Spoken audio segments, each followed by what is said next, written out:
so many middleweights out there in the country that you could fight, and you're going to call that a welterweight. I mean, it just seems like he's trying to make some money for a retirement plan, though. So he's not interested in making real fights.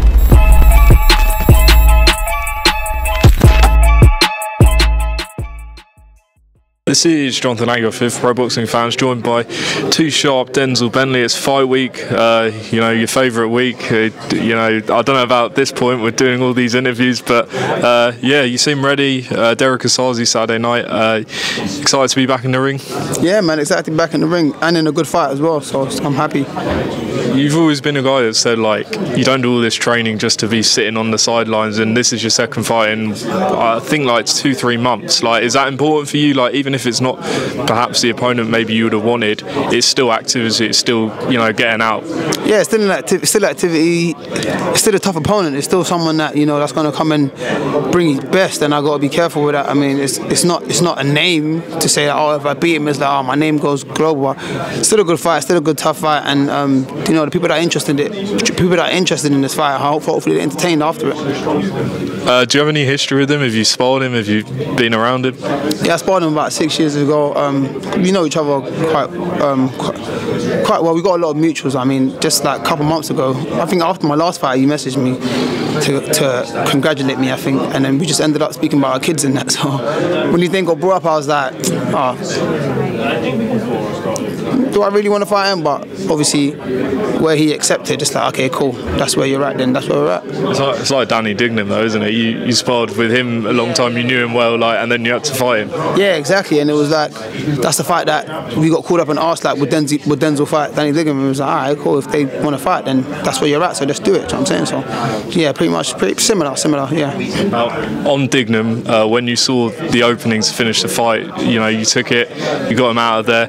Can we expect a similar thing? If you see that opening, you're going to try and go for the kill? Yeah, 100%, man. I mean, that's my style, innit? If I see the opening and I'm not taking any chances or, you know what I'm saying, wasting any time, I'm going straight for it. Just want to ask you, you know, obviously you had a son recently. Has that changed, you know, your attitude to boxing at all? Like, doing it more for him, or would you say, you know, you're still going with the same intentions? Like, does it change your mindset at all? Good question. I mean, my mindset was quite Brazilian anyway. I wanted something from boxing and I ain't got it yet.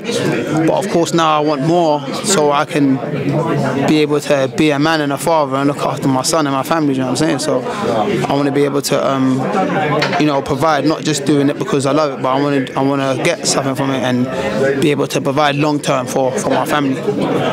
Would you ever want him to become a boxer like you? Don't know, man. You see me when my friends are fighting, my gym mates are fighting. I don't know how I'd be if my son was fighting. That's kind of crazy. But if he takes to it and he's pretty good, then listen, who am I to stop him, man? My parents didn't want me to box, and look at me now. You know, just want to sort of talk about, you know, at the moment I don't want to talk about other guys because I know you're focused on this, but you know, Chris Eubank's been in the news recently, and that's a guy you've wanted to fight for a long time. Would you welcome him next should you be successful Saturday night? I mean, if he's looking for these type of fights, but I don't think he is. He's looking for a retirement plan. He's talking about Conor Ben and stuff like that. Like, Conor Ben's not even a middleweight. You know what I'm saying? I get the history between him and his dad, but you're gonna go out there on TV or on Sky or wherever it is on the internet and talk about Conor Ben when you were mandatory for Janabek. There's so many middleweights out there in the country that you could fight, and you're going to call that a welterweight. I mean, it just seems like he's trying to make some money for a retirement plan, though. So he's not interested in making real fights or becoming a world champion. So he's not someone that I'll be mentioning again. But everyone else can mention him for me. If it happens, it happens. But I ain't chasing someone that's not interested in fighting real fights. And then for you, you know, if you had the option to fight like the Heaney rematch just to get that get back, even though he's lost, or maybe go for like a world title, would you choose the world title every time? Yeah, world title every time, man. I can circle back on these guys whenever, but world title opportunities don't come too often. What do you think of a fight between Crawford Crawford and Ennis.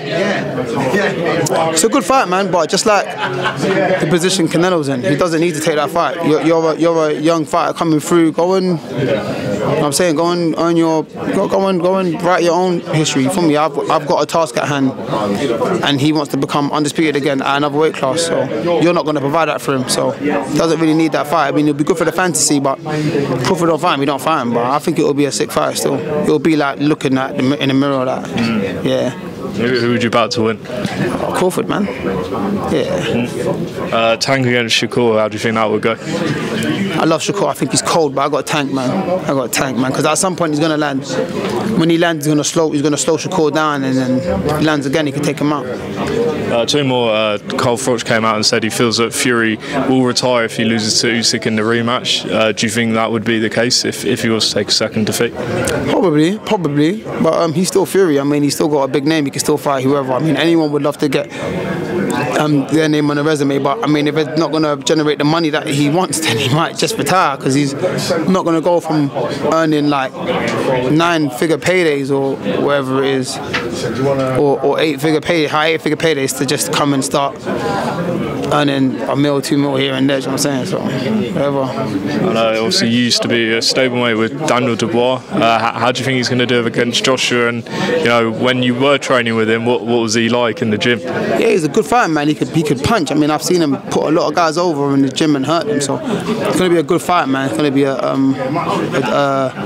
a dangerous fight. So I mean, for both guys. So yeah, man. Hopefully he does his thing. But I've been an AJ fan for the longest, man. So I wouldn't like to see AJ lose. Denzel, press conference about to start. Best of luck Saturday night. Your call. Everyone tune in to NC Sports, and yeah, we'll catch up soon. Nice one. Thank you, bro.